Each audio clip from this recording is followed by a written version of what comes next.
And we can start. Thank you. Oki Niskani, Nistuni Dewanaku, Billy Joe Kip, Amskapi Pikani, Sukapi. That's it.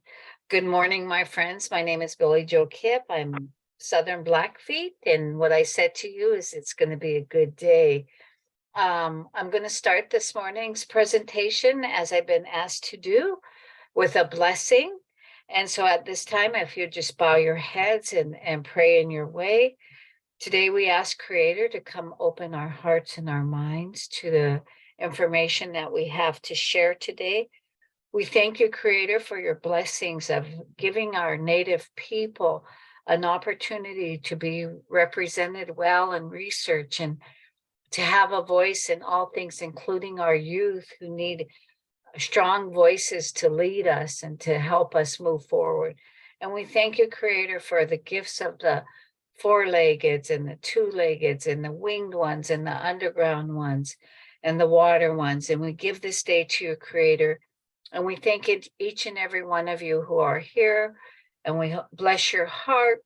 And we thank you, Creator, for bringing us together for this event and for guiding us on this path. And all things are from you, Creator, and our Indigenous people continue to thrive under your guidance. Thank you.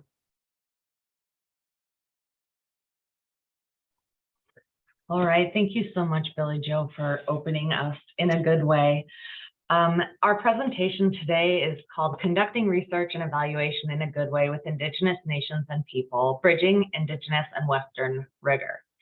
And this is actually going to be comprised of a panel of presentations. There's going to be 3 presentations during this 90-minute section. My name is Heather. I'll be giving the first presentation. Deana, Rebecca, and Billy Joe will be giving the second presentation, and Aleta will be giving the third presentation. And then we will be holding about 20 minutes for questions at the end. We welcome you to drop questions in the chat as we're presenting, but if you could please stay muted until we ask you to unmute to ask a question. We're going to try and address most of the questions at the end. We'll start off today focusing on the foundations of conducting research and evaluation with Indigenous people in a good way and what that means. The second presentation will go over what does that actually look like in practice, giving examples of projects that have engaged with Indigenous people through some of the work that Child Trends and the Center for Native American Youth have done. And then we will end with Aleta from Dr. Aleta Meyer from the Administration and Children and Families Office of Planning, Research and Evaluation in the Department of Health and Human Services. This is a federal agency, and Aleta is a federal presenter, and she will be sharing the experiences from a federal office who has been learning about working with Indigenous nations and how to fund and create opportunities for research that are done in a good way. So I will have each person will introduce themselves at the time of their presentation, and you know, you are welcome to share any reflections or thoughts you have in the chat during the section, during the different presentation sections. But we will do 20 minutes at the end for the presenters to take questions. So this some of this work was supported by a grant from the Office of Juvenile Justice Delinquency Prevention, which is a National Institute of Justice Office of Justice programs in the Department of Justice. And that is a grant that was originally a 2017 grant, finishing up this year, and some of that funding funded development of some of this presentations. But we want to just note that anything that we talk about, the conclusions, the findings, they do not necessarily reflect the Department of Justice, the National Institute of Justice department, or individuals who work their opinion. So I'll start by introducing myself before I open with presenting. My name is Heather Sauyaq Jean Gordon. I'm going to introduce myself very briefly in Inupiaq. So Pagwagivsi, Atiga Heather Sauyaq Jean Gordon, Inupiaq Siniga Sauyaq, Homer Alaskami, Akaga Sue Elizabeth Gordon, Apaga William Lewis Strutt, So welcome. I'm an Inupiaq. My name Sauyaq is my Inupiaq name, and it actually means drum. I'm a citizen of the Nome Eskimo community and originally from Homer, Alaska. That's where I grew up on my grandma's reindeer ranch. My mother's Sue Elizabeth Gordon. My father is William Lewis Strutz, both of Homer, Alaska. And my Ph.D. is in Indigenous Studies, and my research experience really centers around Indigenous knowledge and how Indigenous knowledge is drawn on for self-determination and well-being in Indigenous communities. I am currently employed as a research scientist at Child Trends. As much as we thank Billy Joe for starting us with an opening blessing, I'm now going to give a land acknowledgement, recognizing that we are all on all different lands, and also recognizing that a land acknowledgement is only a start, and actual land back is what we're ultimately working for. But I want to take this moment to ground you in the land that you are on, to have this start in a way that is respectful and honors the earth and the creator, as Billy Joe was explaining. So as there are resources here, if you haven't known what land you're on, you can go native-land.ca and actually zoom way in on the map and see whose land you are on. And that website also has more information about land acknowledgements. I'm going to give a different type of land acknowledgement that is based around the connectedness framework that Dr. Jessica Sauyaq, also a citizen of the Nome Eskimo community, has shared, and that I want to borrow and share with you all as well. So it really begins with us getting grounded and connected to the land we're on. So this starts, if you have a window, you can look out, connect with what you see and hear. But if you don't have a window, even if you're inside, feel the ground beneath your feet. Take a moment to connect yourself to the things around you. This is part of relationality, of being an Indigenous person and not feeling alone in any space. So take a deep breath in and feel gratitude that the earth provides so that you can live a good life. We have healthy air, we have water that we drink, we have food that we eat, we have the warmth of the sun sustaining us, and we feel the support from the earth today and always. And we know that we can look outside or go outside and connect to the earth and feel gratitude for those Indigenous people who have and continue to care for these lands. I want to recognize that Indigenous people have been removed from their traditional lands pretty much across the board, and that regardless, that we will honor their traditional relationships to the land and our traditional relationships to the land. We will honor culture, we will honor elders, and we will honor youth. And in this moment, we recognize that colonization, genocide, and historical trauma did a lot of harm to our communities. And ongoing colonialism continues to do that harm. So we want to acknowledge that, a land acknowledgement is only the beginning, but it is an opportunity to respect tribal nations and bring to attention the importance of returning land. So let's carry this good energy forward and get started. I'm going to be talking about conducting research and evaluation in a good way. I will have a brief beginning presentation kind of grounding you in this approach. I'll start with here that Indigenous people in the U.S. and territories. Who are these people? When I say Indigenous, when Child Trends says that, who are we talking about working with in the United States? Well, in the United States, that can mean people from the contiguous 48 states. When you look at the map, you have many different American Indian peoples from that area, over 250 federally recognized tribes, and even more non-federally recognized or state recognized.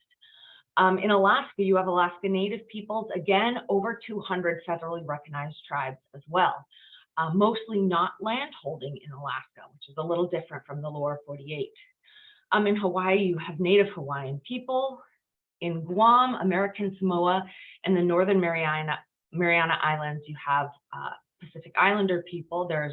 I know there's great diversity in all these terms I'm using, but it would be over 500 people to mention. So I'm just using really big bucket terms.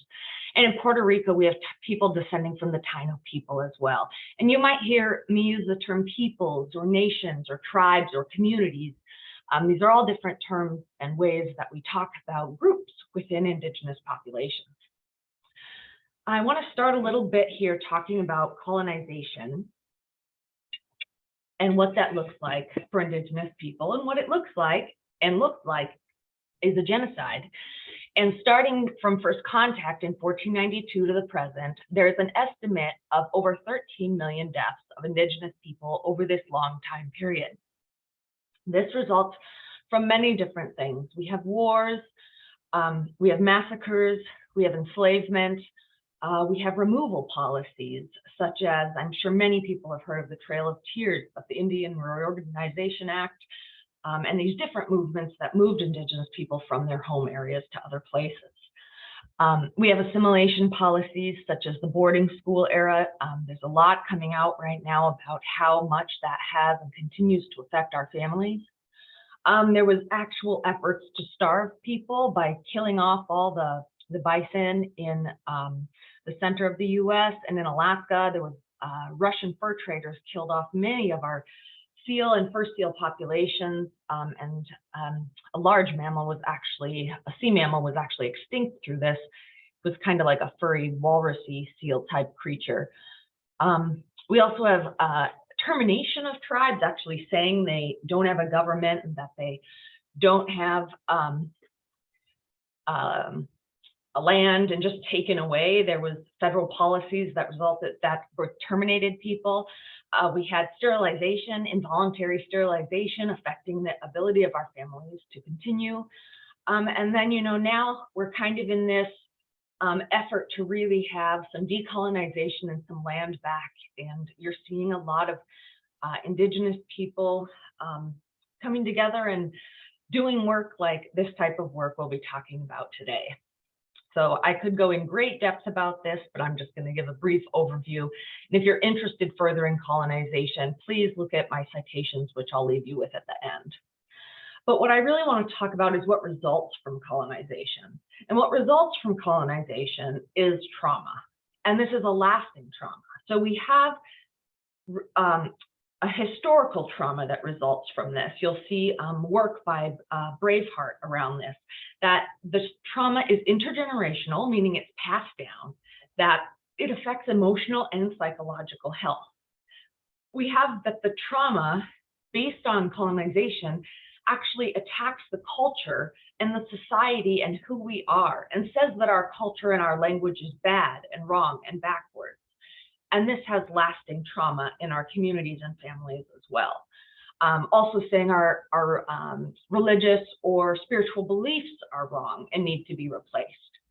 And the fact that the trauma is intergenerational means that it is passed down from one generation to the next. We also find that when the trauma goes unresolved and the stress continues to accumulate, that it actually leads to increased ill-being and adoption of unhealthy coping behaviors as generations pass down. And we see these behaviors in community, individual, and family outcomes. So a community example is poverty or food insecurity. Individual outcomes might be mental, behavioral, physical health issues, or use of substances. And then family outcomes can be issues of food insecurity, and also issues around educational attainment and domestic violence and things like that as well. I want to emphasize, though, that in research with Indigenous people, you often find drawing on culture as a protective factor or preventative factor to address colonization and to address historical trauma. Of course, recognizing that colonization is ongoing and historical trauma continues to be passed down as well. So I just want to introduce you to some ideas of culture as a protective factor, and how Indigenous knowledge and researchers are finally starting to write this up. But we've known for a long time that this works in our communities, but it's finally starting to be written down in the hopes that we are able to get funded to do this work in our communities. So different types of protective or preventative factors happen first through enculturation, so learning about your culture and building an Indigenous identity. There's also protection, being involved in traditional activities and games, whether like that is stick games, or whether that is learning to carve a canoe or a totem or anything like that. We also have relationships with the land, which includes subsistence, and also there are cultures that traditionally practice agriculture, so growing traditional foods. We have social connectedness. There's a lot of work here done by Jessica Ulrich around family, intergeneration, elders in the community. We have the protective of our native languages, and also of our spirituality and ceremony. Okay, next. So that I want to kind of set you up. That's kind of a lot of the issues that research ends up addressing is due to colonization and historical trauma. And a lot of the ways that tend to work to address those things are drawing on Indigenous culture as a protective factor. So I'm going to kind of shift now to looking at, well, if that's what we're doing in research, how do we do that in a good way? And, you know, Linda Twice-Smith wrote Decolonizing Methodologies, and it came out in 1999, and it's since been revised, but there's just some great questions that it asked researchers, and I just wanted to draw attention to those. So whose research is it? Who owns it? Whose interests are being served? Who's going to benefit from it? Who designed it? Who's actually doing the work, writing up the results, and then disseminating it?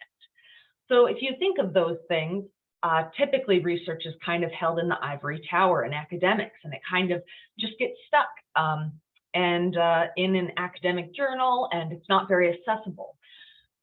Or maybe it's being conducted by researchers instead of in participation with the community. So there's all different types to consider about what are you actually doing and being intentional as a researcher or as an Indigenous partner when the research is being done. One of the things that's great to consider in research with Indigenous populations is free, prior, and informed consent.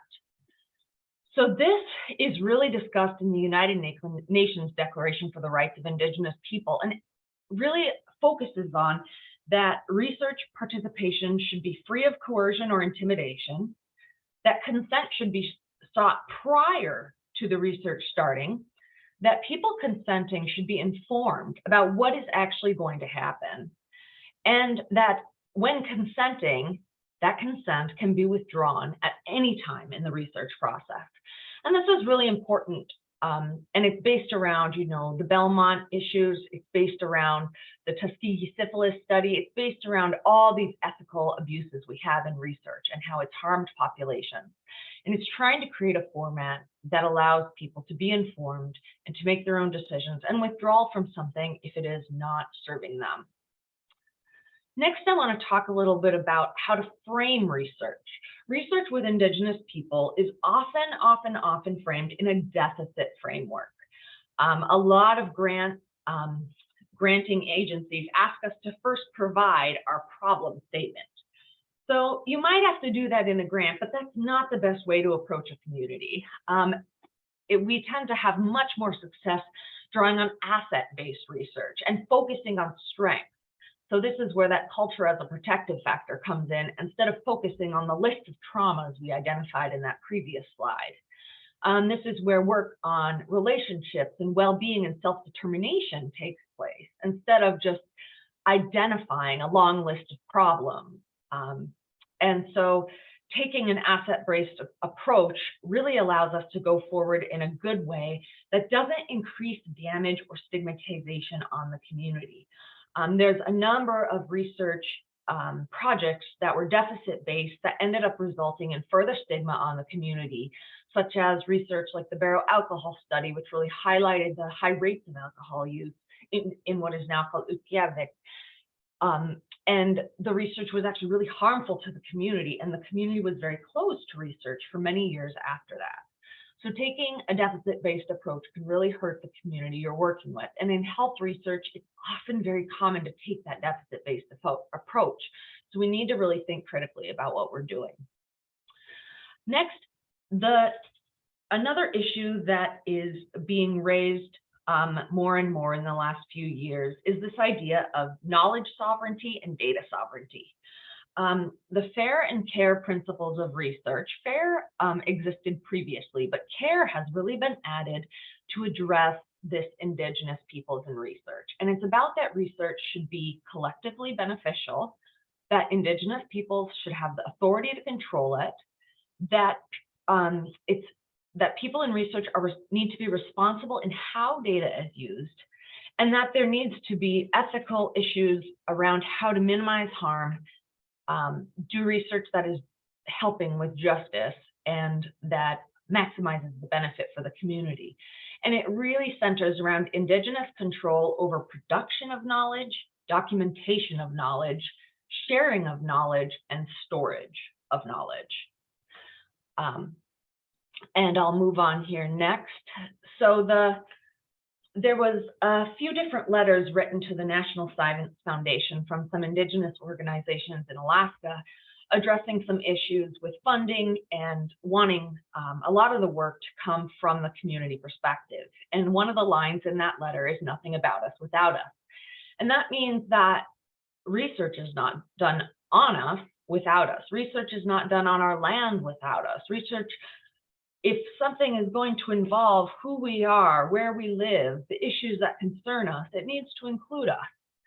And there's this graph here below, which shows there's a level of community participation. There may be a level of community participation in what we're seeing in projects, but what is the appropriate level of community participation in working with Indigenous peoples? That is the Indigenous level of participation. The other levels would not be considered ethical. They would not be considered led by the community. It would not be considered a project that actually has gone through these previous steps I've been saying. So centering the project in Indigenous knowledge and value systems, historical context, and community members being equal partners in the project, if not leaders of the project, which is what you'll see more about in the next presentation. So I'm going to be very brief about the next slide, which is about participatory research, because the next presentation is going to really go over that well. I just want to emphasize that participatory research is a bucket, because there are many different forms of it. We have participatory action research, we have tribally driven research, we have community-based research. I personally find that when I bring methods to a community about different ways we can do research, it ends up being adapted specifically to that community and doesn't really fit any of the previous words that I might have brought in. Really just centering the idea of research with instead of on. And like I put in the slide here, the methodology ultimately gets adapted to the specific community culture and history. And I like to mention that participation is only to the amount the community would like, because I know a lot of research models want to involve communities in all aspects of the research, and some communities don't want to be involved in the write-up. They might not want to be involved in the data analysis. And it's being respectful to respect how the community or tribal nation would like to be engaged in the research, just as much as it is being respectful to do participatory research in general. Next slide. So this last slide here is about a co-production of knowledge framework. This is a model that came out a few years ago in Alaska and has been further refined into an academic article, which just came out in this last year by UA and all, and that is cited in the bottom as well. But it just is an Arctic definition of co-production of knowledge, which is really important because we often find in the Arctic that there is the engagement of Indigenous knowledge with a Western-based knowledge system. So co-production of knowledge is talking about those two systems interacting with each other through participatory engagement. One is not more than the other. They are there to learn from each other. And in order for it to be done well, it is helpful that researchers have co-production training or participatory research training. It's also important, there's a long history of anthropologists coming to our communities and just writing down what they hear and publishing off of it. And they're not compensating people as the experts they are on their knowledge, on their language, and on their culture. So it's about equal and fair engagement in research, and really respecting tribal sovereignty and self-determination, which is really often exemplified in that data and knowledge sovereignty piece. I'll just finish saying which is thank you very much in the Nukaptun. If you're interested in reaching out to me, I'm on Twitter, LinkedIn, and ResearchGate. I'm gonna just do one click onto the next slide, which is the references. So they're in the recording, so you're able to see them when you want to. And then I will turn it over to Deana. So thank you so much. Okay. Thank you, Dr. Gordon, for sharing that wonderful and foundational information for conducting research in a good way with Indigenous peoples. Next up, Rebecca Jones, Dr. Billy Doe Kipp, and I will introduce ourselves and provide some examples from our shared work. CO, my name is Deana Aroundham. I'm a citizen of the Cherokee Nation and a senior research scientist at Child Trends, where I have the pleasure of leading a growing area of work focused on Indigenous children and families.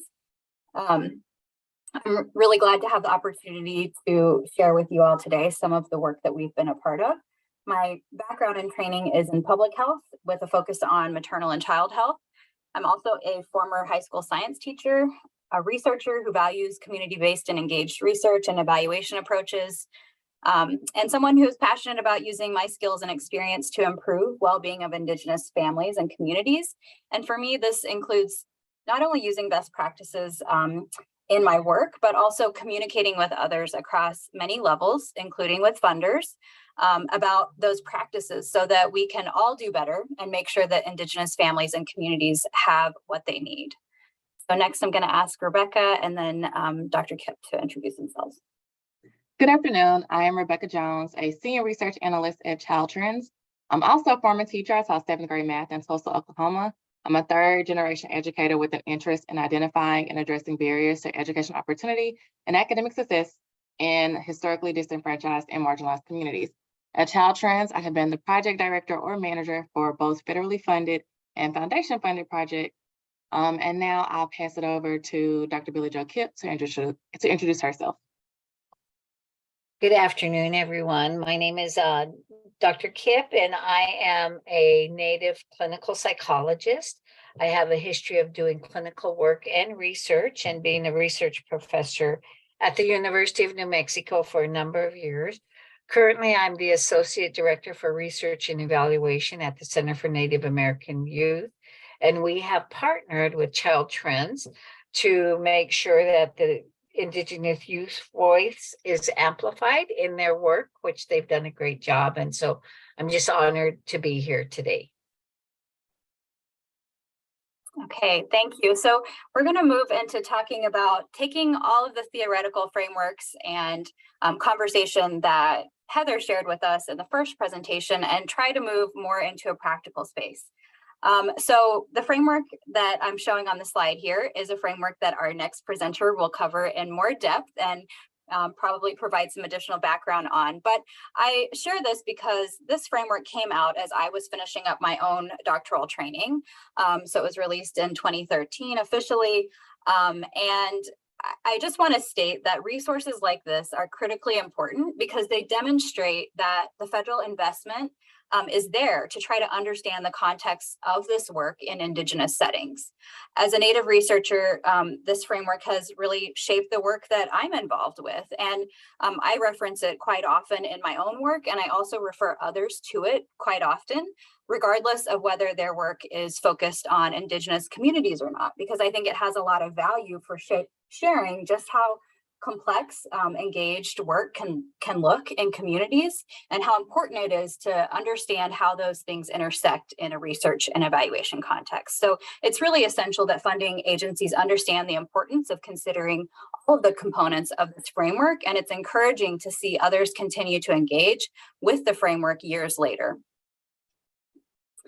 So in my experience and in the examples that you'll hear about in this section, a few key things stand out to keep in mind.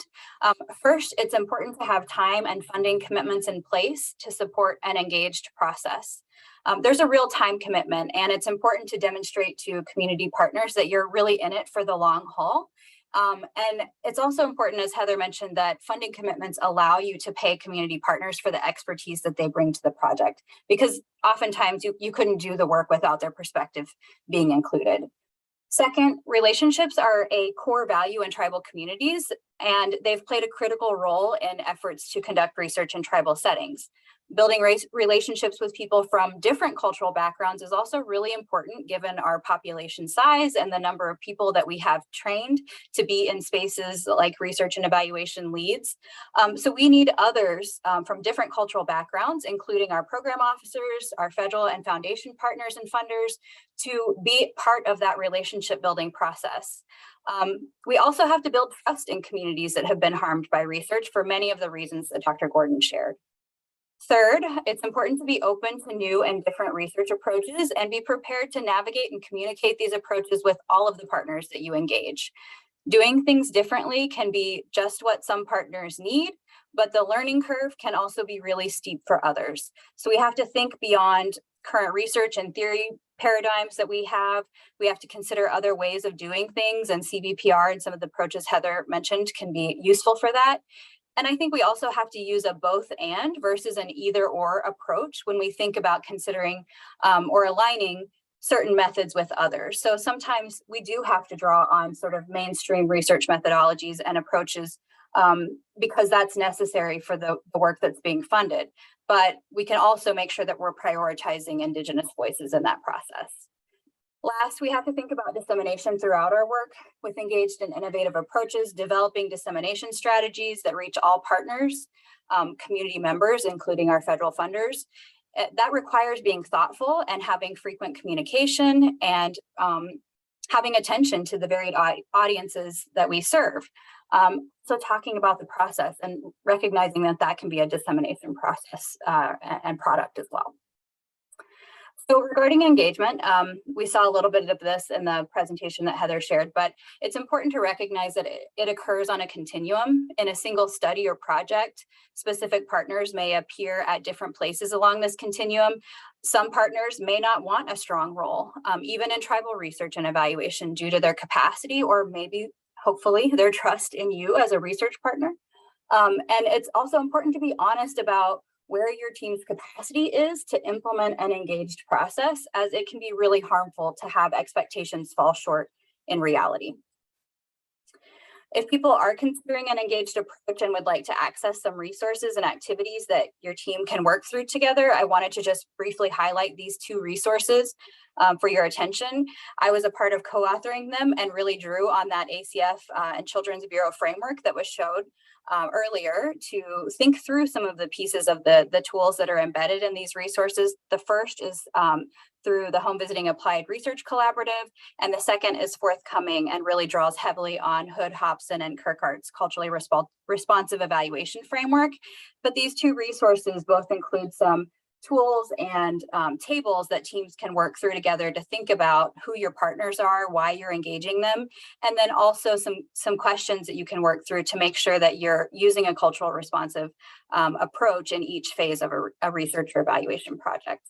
They're not tailored to a tribal community specifically, but I will say that I of course drew heavily on my own experiences as a Native researcher to inform development of the resources.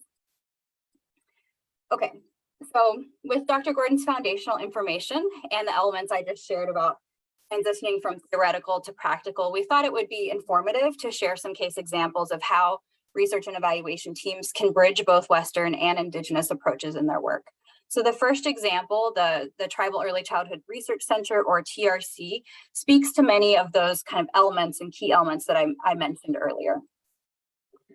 The TRC's mission is to grow the field of early childhood research in partnership with Head Start, home visiting, childcare programs, TANF programs, and many other partners. We use the water cycle to really represent the conceptual model for the TRC, highlighting the interrelated and essential components of fulfilling our mission. And I want to say that visuals like this that quickly convey relationships to partners are very helpful for helping everyone see where they fit into a partnership.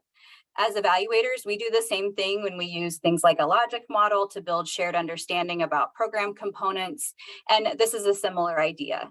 So here you can just see that the research is part of the center and the work that we do, but it's connected to many other elements in our center's work. The TRC's roots actually started back in 2005 with funding to the American Indian and Alaska Native Head Start Research Center. And over time, because of consistent federal investment and the work that ACF was doing to understand working with tribal communities, there's been a growing level of partnership in the TRC's work. So we now engage multiple programs, services, TNTA centers, and national tribal organizations who are all focused on Indigenous children and families. Our leadership team, which is shown across the top band there on the screen, is made up of several partners already, including our federal partners. We meet every 2 weeks to keep our activities moving forward. And then we also have a very large steering committee represented by the organizations on the bottom half of the slide. And this body convenes biannually to advise our work, strengthen our relationships, and we also draw on them to conduct our research activities. So research is conducted through what's called a community of learning approach. We draw on our steering committee to implement this approach, and we invite our steering committee members to engage with us throughout the phases of the research process. So from designing research questions to the methods that we're going to use, and then really informing and interpreting the results of the work. So this approach really fosters a multi-directional learning environment and helps us conduct both scientifically and culturally rigorous research and evaluation focused on topics that are important to those serving Indigenous communities. So we're currently looking at things like Indigenous early relational health, as well as Indigenous family economic well-being. And then we've done some past work related to developmental screening. So say just a little bit more about that work briefly. Our pilot exploration of developmental screening, or Tribal PEDS project, was conducted in partnership with tribal communities and guided by a community of learning facilitated by Dr. Nancy Whitesell and other academic partners. It explored perceptions of developmental screening among professionals and families and produced a report where we cited and acknowledged the contributions of our community of learning to the bottom of the report. It also included an external community summary report of the findings that was a little bit more accessible to a community audience. And we produced 2 resource handouts that were informed by the results of the work for providers who are partnering with American Indian and Alaska Native families, as well as for families to understand the developmental screening process. So this just provides an example of how we've engaged multiple folks to do the work. We've acknowledged their contributions to the work, and then we've produced a variety of resources that serve different audiences. So while the TRC highlights how community and federal priorities can be balanced in a large federally funded center, this next example showcases a smaller scale project that has had to balance Indigenous perspectives within the pursuit of an evidence-based designation for the National Indian Child Welfare Association's Positive Indian Parenting curriculum. So PIP, or Positive Indian Parenting, is a longstanding culturally based curriculum that NICWA developed many, many years ago. The model along the right-hand side of the screen just shows that NICWA holds trainings where they train providers to deliver the curriculum to tribal families. And in 2018, the Family First Prevention Services Act created a new opportunity for PIP. One of the main goals of Family First was to prevent entrance to foster care. And one of the mechanisms by which that is intended to be achieved is through reimbursement for in-home parent skills training. The catch here is that reimbursement is only available for parent skills training with a strong evidence base. And unfortunately, that means many culturally based services, including PIP, may not be eligible for reimbursement under Family First. So many partners have come together to do this work, and I'm really honored to be an evaluation partner on the work, but we had to think closely about how we would structure the evaluation project. So currently we have a tribal partner, the Cowlitz Indian tribe, as a referral partner for the project. NICWA is delivering the curriculum and doing some fidelity monitoring activities. And then we have our tribal families. Child Trends is serving as an evaluation partner. And we have funding from several foundations. And I think this is a critical piece of that partnership and evaluation element, that because we have foundation funding, we've been able to structure our data use agreements and our partnership agreements as the key players in the project with NICWA, the tribes, and Child Trends. we've had less influence of the regulatory processes and procedures that come from federal funding, and that's helped us move things a little bit quicker. We have had some delays due to the pandemic and other things, but I think that foundation funding has been critical for the flexibility that it offers us to have in this project. NICWA serves as the coordinating partner as a tribal organization across all partners. And I mentioned that we've had to think through a lot of difficult decisions. We are trying to balance that idea of Western rigor and meeting evidence standards with the needs of the community. And so we've landed on a randomized waitlist control design, which sort of balances hesitations around a randomized design with the real and very real restrictions or capacity issues that are faced in tribal child welfare settings, where there actually is a wait list already for many services. So we've sort of landed on this design with lots of discussions and partnership. We also worked through finding measures that have some evidence around use in tribal communities already. So we went through a long process of looking at various measures with our partners at NICWA and landed on some that we feel will work with the study. And then NICWA will be doing some fidelity monitoring. So that just gives you an example of how we've had to work through these things as a partner organization. And next, I'm going to pass to Rebecca to share some lessons from our federally funded community-based participatory research project focused on tribal school climate. So hello again, I am Rebecca Jones. For this next example of our tribal school study, we have partnered with the Center for Native American Youth. First, I'm going to orient you to who is involved in this project. Our project leadership includes Child Trends and the Center for Native American Youth, an Indigenous community in the Southwest, which includes a partnership board, who are the contacts that we reach out to for more frequent feedback and inform tribal leadership of research activities. Then we have our local advisory board, which includes community partners such as school representatives and family members. They were really a key part of helping us develop our study materials. We also have a local site coordinator who helps with coordination on the ground and keeps us up to date on what's going on in the community. Lastly, we have the school and the tribal community and the nearby school district. Next, I'm going to talk more about a few challenges that we've experienced throughout the life course of our project and the opportunities that grew from those challenges. Our challenges and opportunities mostly fall within these three buckets: partnership dynamics, research implementation, and general context.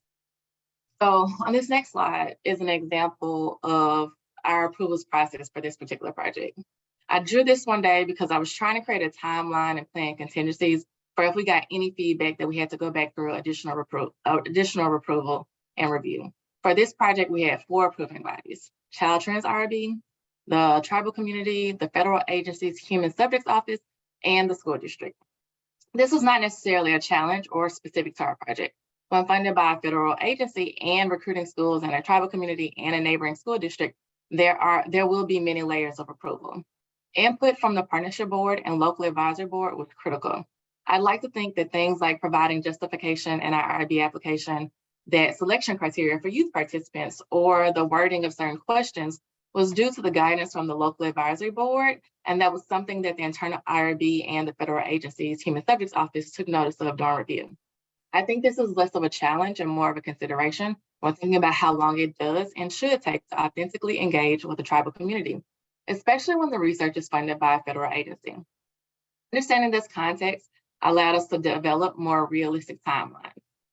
Next, I'll talk about challenges that are specific to this project. Naturally, we've had staff turnover across our partner organizations, changes both in project officer, social scientists at the funder organization, district and school leadership changes in the tribal community, and even we are working with different staff at CNAY than we were at the beginning of the project. This also is not inherently a negative thing, but when planning to launch a successful study, we know that buy-in, engagement, and commitment to the study's aims at all levels and from all partners is important. When you're trying to move full steam ahead, staff turnover means pausing to onboard and update various partners and ensure the priorities are maintained and aligned, which is just a part of the work. So we developed one-pagers for sharing with new staff, then schedule calls with new partners to provide an overview of the study, where we were in planning or execution, and offered an opportunity for questions and new ideas. Also, our original study design included multiple tribal partners for good reasons. However, there were a few challenges there as well. As we know, tribal sovereignty is a central part of the relationship building process when engaging with tribal communities. During the proposal phase, our team was in talks with 2 tribal communities who were in support of the initial proposal. Once funded, we went through the formal research, study review, and approval processes. It's important to know that the communities were very different, and one community expressed concern that these differences may provide some challenges during the implementation phase of the study. However, they wanted to continue the partnership and ultimately did approve the study in early 2018. However, the second community declined to participate later that year. As much as continued partnership is important, it's also imperative to recognize that a tribe can always back out and opt to not participate at any time. We did revise the study design to only include one tribal community and move forward with the next community. So in addition to that, on the next slide, naturally with the community concerns I just shared, research activities were delayed due to challenges with establishing formal agreements and also external events, including the closure of a community school and the pandemic, which we will talk more about on the next slide. But both communities had concerns about data security and privacy. In early 2019, Child Trans presented a draft data archiving plan to the partnership board. Now, given the history of unethical research in tribal communities, particularly in the community we were working with, the partnership board requested that Child Trans apply for a waiver to archive data, or they will require data to be archived at the strictest level at the physical enclave. After 2 meetings with the local advisory board in 2019, Child Trans met with staff at ICPSR and the project social scientists to discuss the concerns that were raised. And the study team submitted a draft data archiving plan to the federal funder outlining those concerns. Child Trans requested requested to waive data archiving, which was approved in January 2020, the beginning of year 3, and technically the final year of the project. Being flexible and developing contingency plans and communicating and developing solutions with all of our partners were important to keeping things moving. We continue to develop our study materials with the guidance of our local advisory board and have study materials ready to submit through the 4 approval by boards once we receive the waiver. So it's January 2020. Study materials have gone through our Child Trans IRB process. The study has been approved by the school district, and we learned that a proposed study school in the community lost its charter and plans to close at the end of the school year. We regrouped, and after conversations with our partnership board in mid-March 2020, we decided to prioritize data collection and its charter school before it closes. But days later, all schools are closed due to the COVID-19 pandemic. Granted, the pandemic has had a lasting effect on most things, but not everything at this point. So the pandemic in and of itself was not and is not unique to working with Indigenous communities. However, when working with a smaller community, there are some experiences that may be unique, especially when it comes to resource allocation. In our case, the resource was time and capacity. They simply needed space to process all that was happening. And sorry, I feel like I'm coming down with something. They simply needed space to process all that was happening and prioritize their students who were losing their school and the community youth who were now at home due to the pandemic. The community was losing a school that meant a lot to them, and during the following months, they would lose several of their elders. Naturally, due to COVID-19 lasting much longer than expected and other priorities in the community, review and approval of the study materials by the Education Board were delayed. They were eventually approved in early February 2021, and we have launched data collection this year.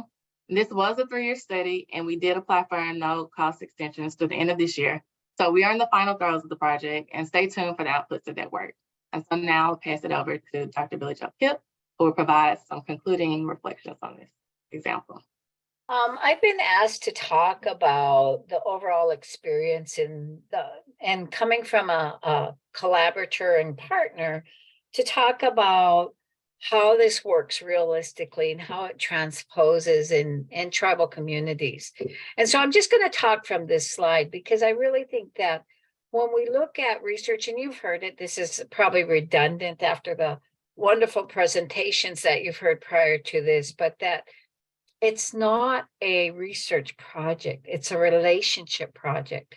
And if we're working in tribal communities, we've got to be reminded that everything in the tribal community world is based on relationships. As you heard in my prayer this morning, I acknowledged the land and the winged ones and the four-legged ones and the two-legged ones. And so that's all relationship. That's our relationship view. So then how do we as researchers go into tribal communities and say, well, we really need to focus on, school safety?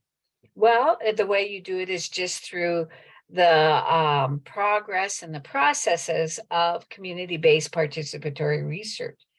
And what I've seen happen throughout this lifespan is that one, we had a changeover, and this was a beautiful changeover.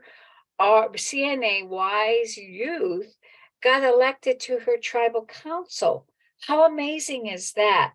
Where do you find in any other governmental system that the youth can serve in capacity on the tribal council? So they leave the project, they leave there, and that creates a difficulty because we have to now find someone to replace that.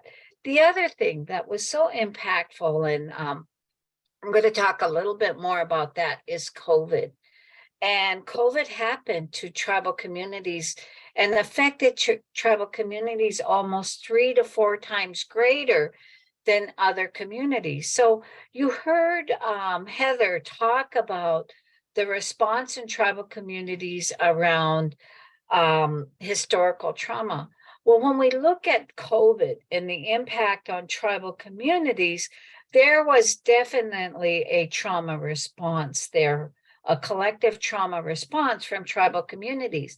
And so when COVID happened, tribes who have their ground and their reservations and their communities, they're able to, because of the sovereignty, shut their boundaries down.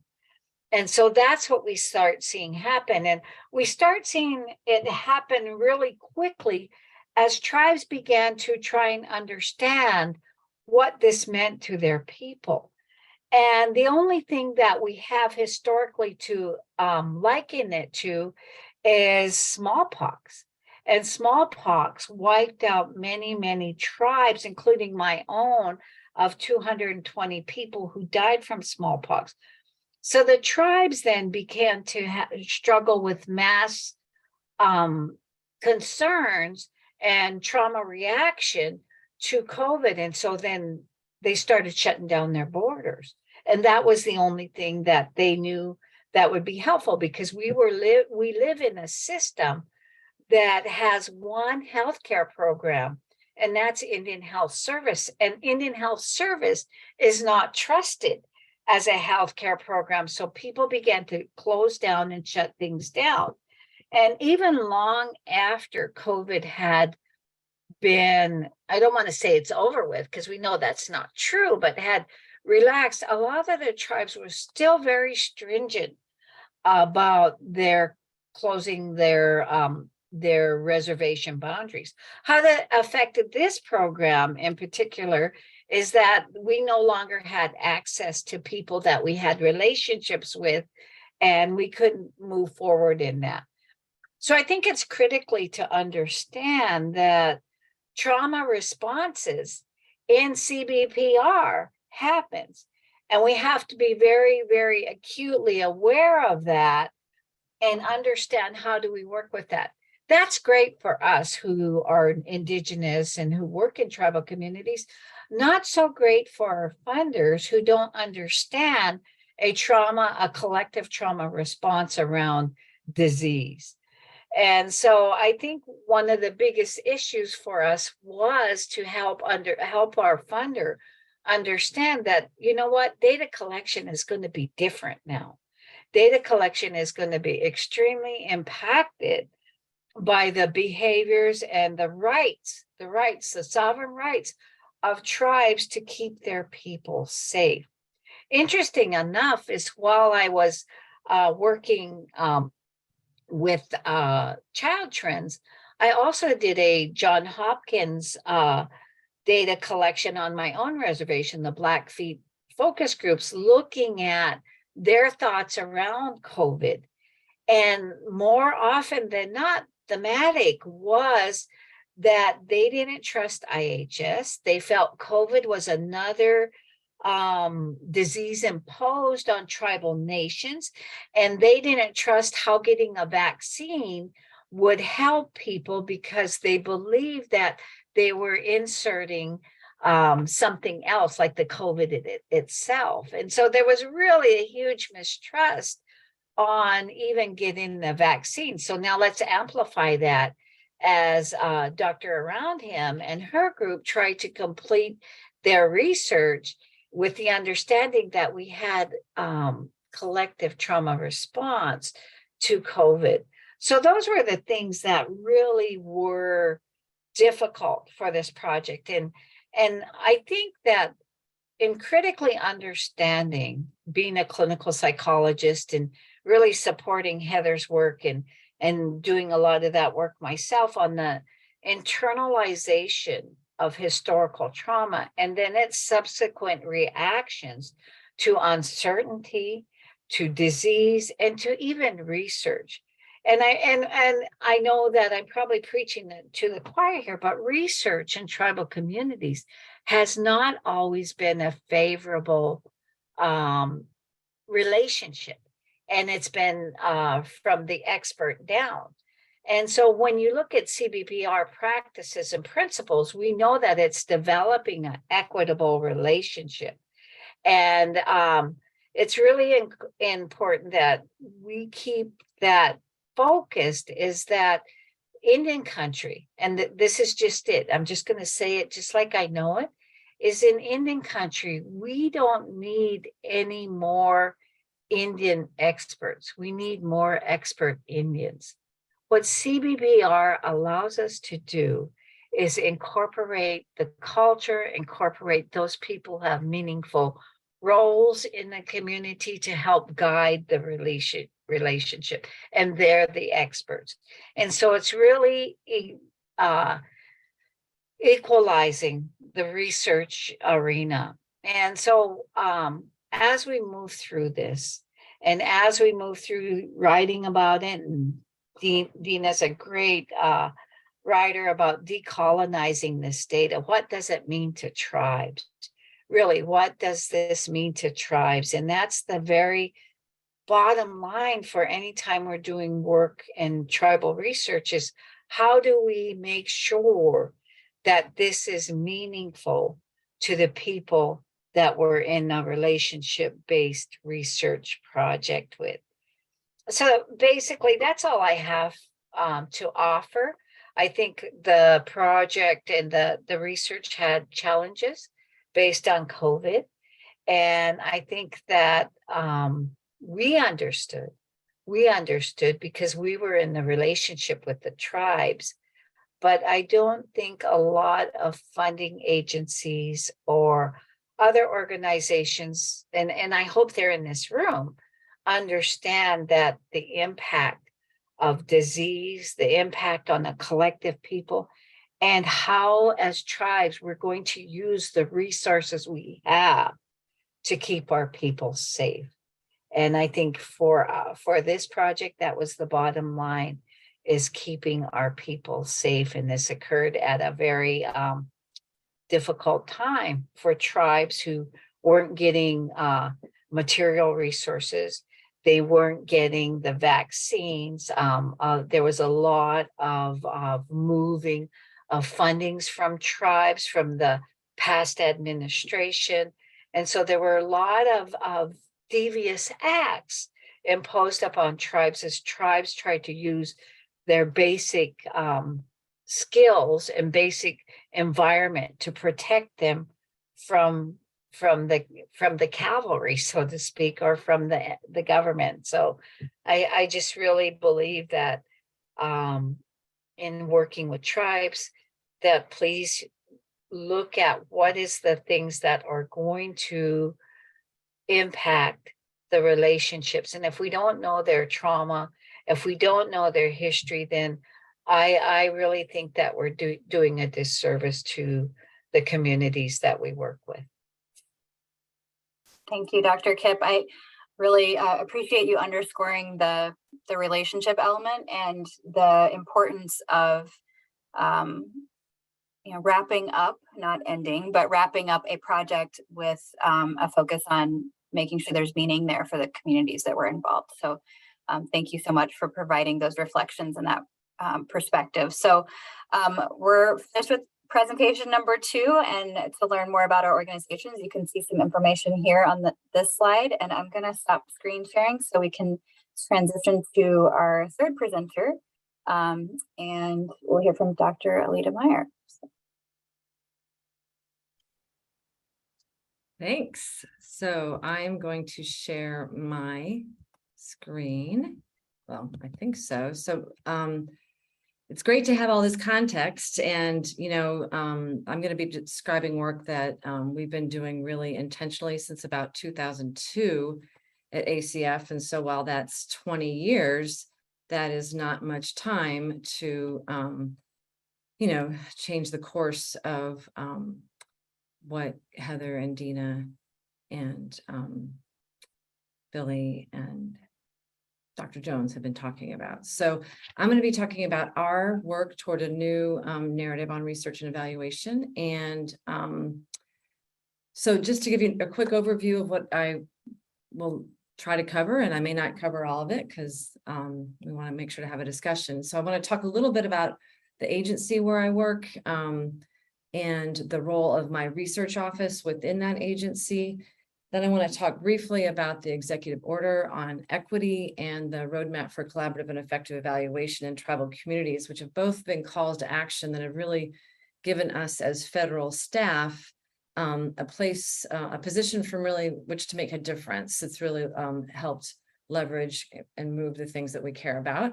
I want to talk a little bit about how the roadmap guides current OPRE research and evaluation projects, as well as all the data evaluation and research work across ACF. And then I want to give a concrete example of how that looked, like how we took a requirement that we put in a funding announcement and then how the contractor enacted that and what that looked like. So the agency is the Administration for Children and Families. And I'm going to call your attention to these light blue boxes across the middle. These are our what we call our program offices. So over here is the Administration for Children, Youth, and Families. That's where child welfare, foster care, family, runaway homeless youth, adolescent pregnancy prevention. And then there's the Office of Early Childhood Development that has tribal home visiting. It has the Office of Child Care, Head Start. Then we have the Office of Child Support Enforcement, Office of Community Services, Office of Family Assistance, Office of Refugee Resettlement, and Office of Human Trafficking in Persons. And then across the bottom, these are the 10 regions of the United States. And so there's offices within all those agencies to kind of to support implementing those programs. And then up here, we have the leadership of the agency. And my office is up here on the top, and it is not on the top, but it's not on the right. It's the Office of Planning, Research, and Evaluation. And we do research and evaluation in service of our program partners. So we really aim to do applied research in partnership with them on things that they care about. And then also in the leadership office of the agency is the Administration for Native Americans. And that is a grant making office that does a lot of work around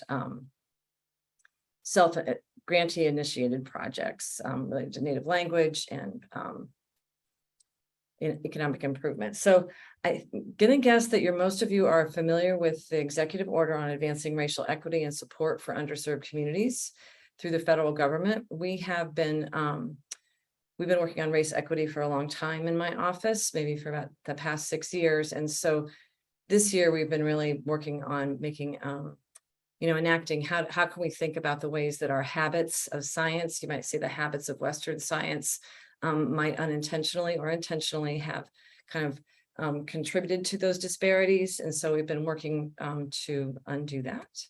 And let's see, for some reason, I'm stuck.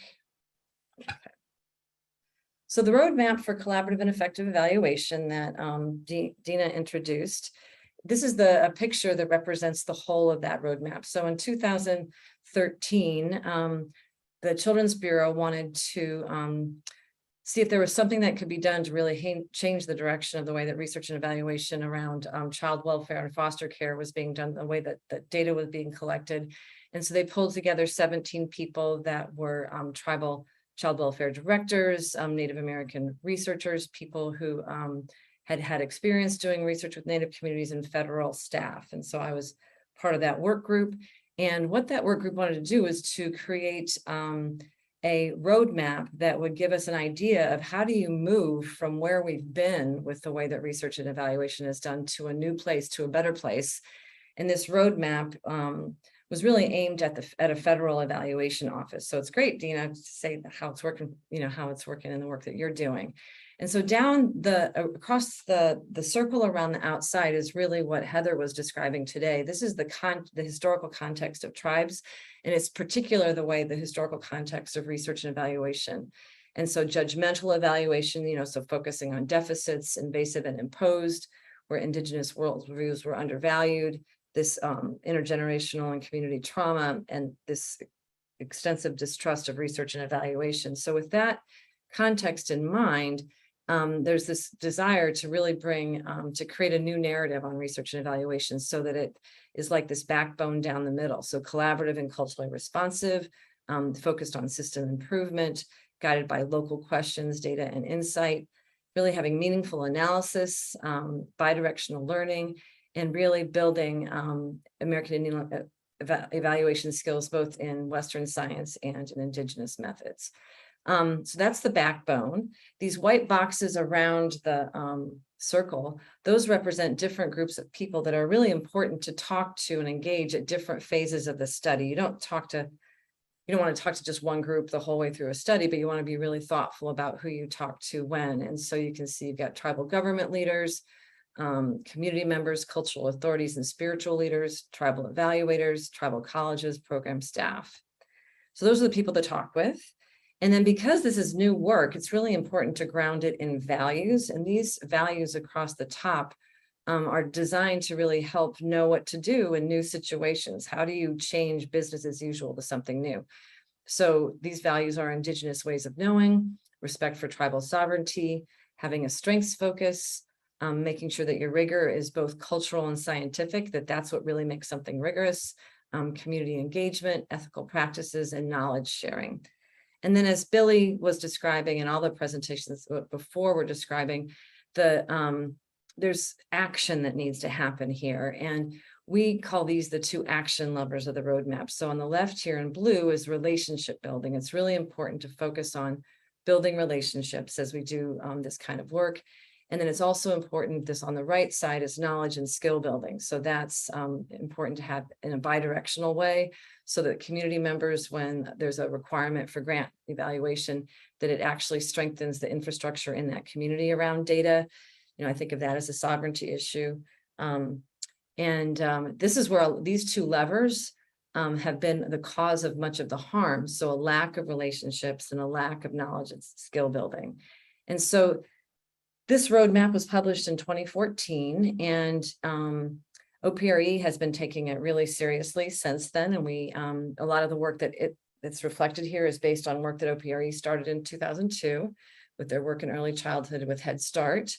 And so we in OPRE meet about every 2 months to talk about all the research that we're doing, and we talk about it in terms of this roadmap and how it's being enacted. And that's been going on for about 8 years. And I think for about 6 years, we've been having a similar conversation with anybody in ACF who's interested in all things data and evaluation. And we have a quarterly meeting where we share about what we're doing and we talk about it in terms of this map. So this is just an example of current OPRE research projects. So we have a number of early childhood programs there across studies across the left, including the Tribal Early Childhood Research Center that Deana just described.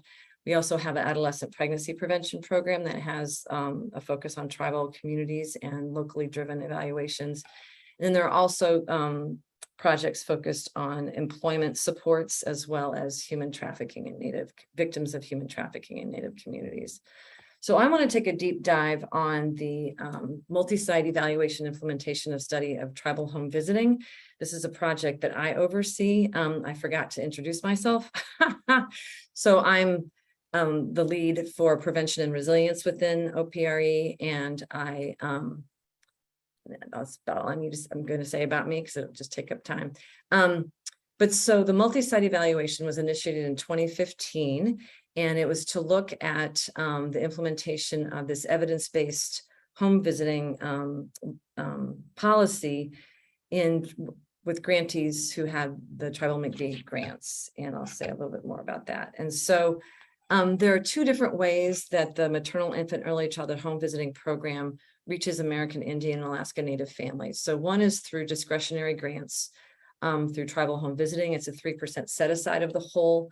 So 12 million annually, and there's competitive grants. There's about, in 2021, there are 30 current grantees and about 3,500 parents and children were served. About the same number of children and families were served by the maternal, infant, early childhood home visiting program that provides formula grants to states and territories. And there's about 21 communities served in 10 states. And you can see that AIN participants make up about 10% in 8 states. And so this focus on tribal communities is a part of the broader evidence-based policy.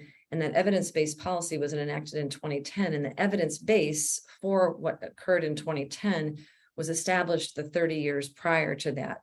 And very little of that research was done with American Indian and Alaska Native communities at that time. There's been a lot since then. But so at that time, when this program rolled out, there wasn't an evidence base on what was effective to make those lists that Deana was kind of describing. And so we needed to figure out what that meant for tribal home visiting. And part of what that meant was that we wanted to really make sure that as they were implementing programs that we were contributing to the broader knowledge base. And so in 2015, when we needed to figure out what was the next research study that would happen for tribal home visiting, we knew that it was important to do a multi-site study of implementation. And we knew that it was really important to follow the principles of the roadmap to engage those different groups and talk to them at different phases of the study. And so what we wrote within our the scope of work of the RFP, the request for proposals that went to potential contractors, was that they had to do an active engagement in each phase of the study, and it had to make sense, and they had to be purposeful about it and tell us how they would do it. And so what I want to do is tell you how the James Bell Associates and the University of Colorado Alaska School of Public Health, who were the partners who got the contract, how they enacted that. And so I'm hoping that y'all like this next picture because it's really technical. But what I wanted to show is that this is a flow chart of how that active engagement would look in the first 6 months of the grant, specifically around the phase of study design. And so they have specifically identified who and the tribal McVee, that all the tribal McVee grantees, the 17, would be involved in this. So they're the TG group. And so they would, we're going to be involved in the study design. We also had subject matter experts. And then we had a technical work group that was made up of members of both of those groups, as well as federal programmatic staff and technical, and then members of technical assistance providers. And so you can see how in these first 6 months, there was all this ongoing iterative back and forth where then tribal grantees would do their own consultation with their own tribal leaders and their local community members, and that would inform the study that would then go to OMB and tribal review. And so we had, in the way that we wrote the request for proposals, we said, you really need to build on this national study of home visiting called My Hope and their implementation study. And so what you see there in the gray and the black and the white is the My Hope implementation study logic model. And so the contractor, when they were proposing what they would change to that, they said, well, we really need to think about cultural modifications, and we really need to think about the role of community. And so they had they moved external, instead of calling this external influences, they moved it up here, and they also moved cultural modification up there, and they added this idea of parent health and well-being. So you can see that in that strengths focus. And so what the team asked the grantees to do was to take this model and scissors and paper and cut it up, and in their grantees, spend a grantee meeting saying, hey, how would we design a conceptual model for home visiting? And so they did that back at their grantee sites. And then in December, we got everybody together, and and we broke them up into 5 different groups and said, let's do it again. Let's cut everything up and you show us what this conceptual model should look like. And what you see around the right here are what those 5 conceptual models looked at. And one from the 5 different groups that worked on it. And the first thing you can see is these are not square boxes that go from left to right. These are all circular, representing what's important to many tribal communities. And so we then, in an iterative process, worked to move towards this conceptual model right here that puts the quality implementation of home visiting in the center of all of this. And so, whoa, you're going a little crazy. I didn't want that to happen. So, so there the implementation is in the center. And another thing I think is really wonderful about the way that what this communicates is it makes very clear the way in which the community and cultural context is not something external to parents and children, but rather parents and children are part of the community and cultural context. And then if home visiting is working in the way that communities would want, it would transform families and communities at the same time. There'd be that bidirectional influence. And so we have 3 aims to the Muse study. Would love to tell you more about them, but in the interest of discussion, I'm just going to move along. It's a mixed method study that has both qualitative, represented by the light blue boxes, and quantitative measures that were taken through over the course of 2 years. And I just want to emphasize that they had proposed initial measurement strategies, but through our that engagement with our grantees and with the technical work group, for example, we modified all of this and improved it. So that's what then got inputted into what we sent to the Office of Management and Budget, as well as to the IRB that was at the University of Colorado. And but we knew that while these grantees had said that when they applied for the grant, there was some kind of language in the grant on the FOAs, if you'll get the funding, you're going to participate in the evaluation. And we knew that that would be coercive to just say, well, you didn't know what the evaluation is, but you have to do it anyway because you took the money.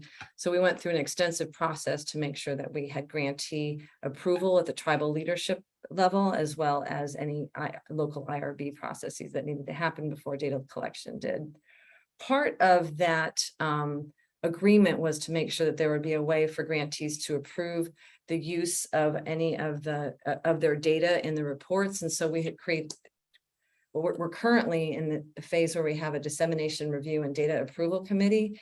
And this committee respects the sovereign rights of tribes and uses a strengths-based approach, whereby for each product that comes out of the study, and so there's a lot of other opportunities for grantees to get involved in this and the analysis and all those sort of things, but this is at the very end.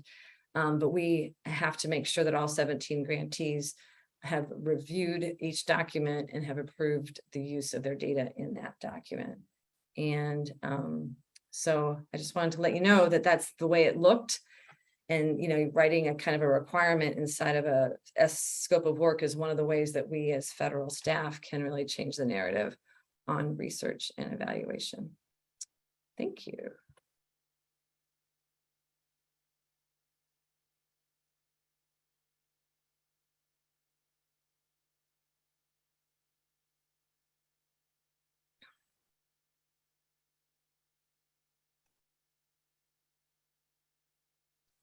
So I guess, do we want to switch to, do folks have questions for any of us? Yeah, so it looks like we have a question from Lena in the chat. Can you talk a little bit about gaining entry into an American Indian community if the research is not American Indian, and the importance of tribal resolution in the implementation of evaluation of a project using a CBPR approach? I will give a short answer there's all different contexts. Are you in Alaska? Are you in the lower 48? Are you working through a university who has previously worked with, that has someone who has previously worked with that tribal nation? In Alaska, it's often appropriate to go through the regional nonprofit organizations or tribal consortiums, as many of our tribes are super small and are not really high capacity enough to be able to handle the influx of researcher interest in their community that we've been seeing lately. I always encourage people to really reflect on their positionality, who they are when they do approach, and to do the homework. Look at who has previously worked in that community. Can you get introduced from someone who has already worked in there and had a good relationship? That's one of the best ways to do that, so someone can vouch for you, that you're honest, that you're going to be respectful, and that you're going to act appropriately in the community. So I always encourage people to reach out, do your history on the community. Have they worked with researchers, museums, any other way that you can be introduced, and also do your research on the community, what's happened in the community, so that you don't bring up trauma by even entering or speaking to or trying to engage with the community as well. One other thing I'd advise you is that a lot of researchers want to engage with the Native Indigenous community on their own research topic that they've already figured out that they want to do, and it needs Indigenous people to do that question. That is not the right way to do things. The question should come out of the community and the interest of the community, and should be formulated with the community. In Alaska, the use of a tribal resolution, that is how a community tribal government decides if they are going to work with you.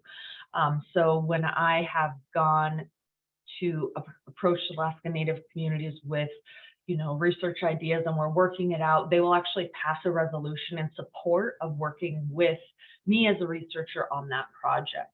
I'll let Deana talk a little bit more about Lower 48 and tribal IRBs, as we don't have those in Alaska, and I'll pass it off. Yeah, not a ton to add there, but just echo that the importance of doing your homework first. If a tribal IRB is present, there are some publications out that provide some lists. The Indian Health Service also has some listings of tribal IRBs.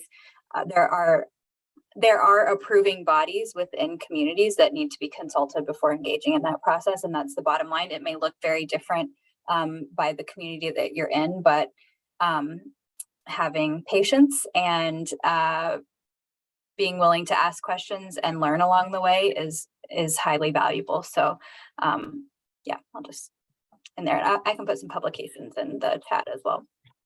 I also think, Deana, if I can just add to that a little bit further, having been a tribal college president, is that a lot of our tribal nations defer their IRBs to the tribal college, to the local tribal college.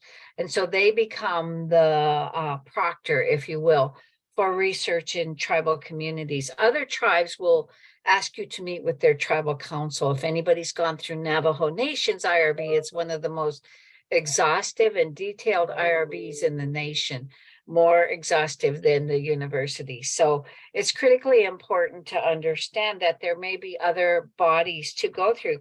The other thing I think that is really important as researchers is we may have research questions, but in essence, the community may value your research in other areas. And sometimes it takes some of this bartering off. So for example, when I looked at intelligence and the effect on Indian children in immersion schools, the immersion school wasn't interested in that. But what the immersion school was interested in is me standardizing their manual. And so I did that. And it was a good trade-off. But I think we got to recognize that there'll be times that we're not going to do just what we want to do. And we've got to be willing to use our knowledge, skills, and abilities to help support tribal initiatives and tribal needs. And that's the way it operates. That's the relationship. It's like, if you're my relative, I can ask you that, okay, you can do that, but I really need you to do this. And that's a relationship-based CBPR approach.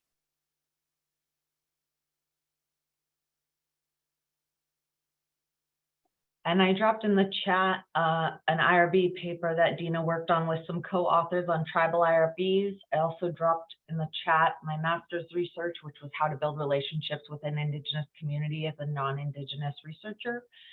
And then the final link is a long list of articles about building relationships and in research with Indigenous people.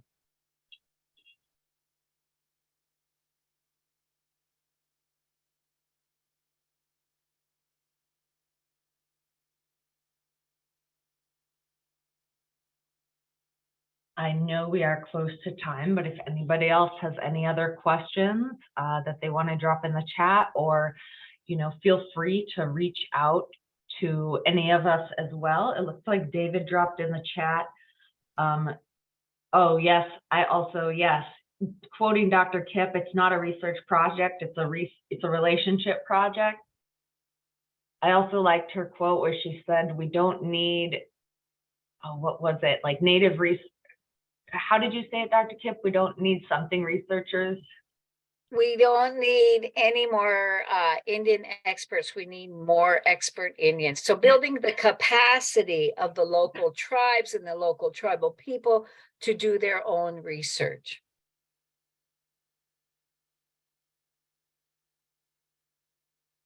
Yeah, I mean, and going back just quickly to the point that Dr. Kipp was making about other ways you can serve, mentorship, internship opportunities, ways that you can connect Native youth in the communities that you're working with to academic opportunities and projects. Those are all wonderful things to build capacity of Native youth and make sure that they're having those opportunities available to them for publication, co-authorship, and that sort of thing. So presentation opportunities. So all great things to make sure you're including in your outreach and relationship building.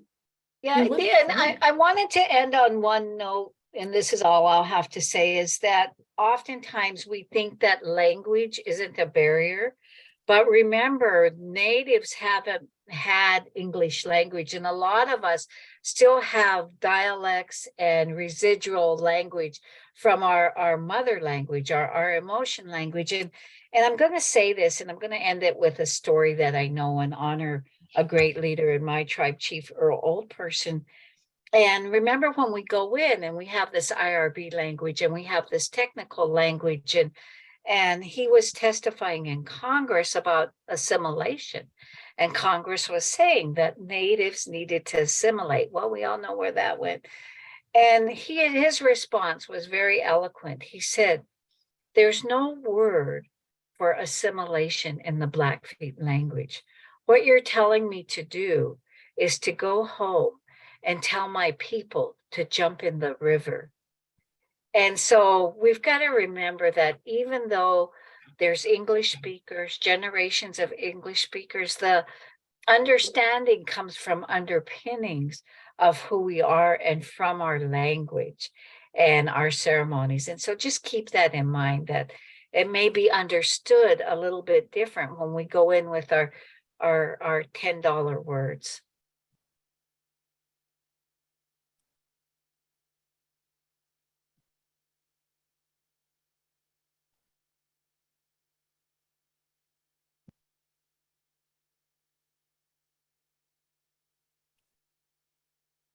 Okay, Billy Joe, for that nice, powerful ending. And we thank everybody for joining us today. Like I said, we encourage you to reach out to us, whether it's email, Twitter, anywhere, and engage with us around this type of work.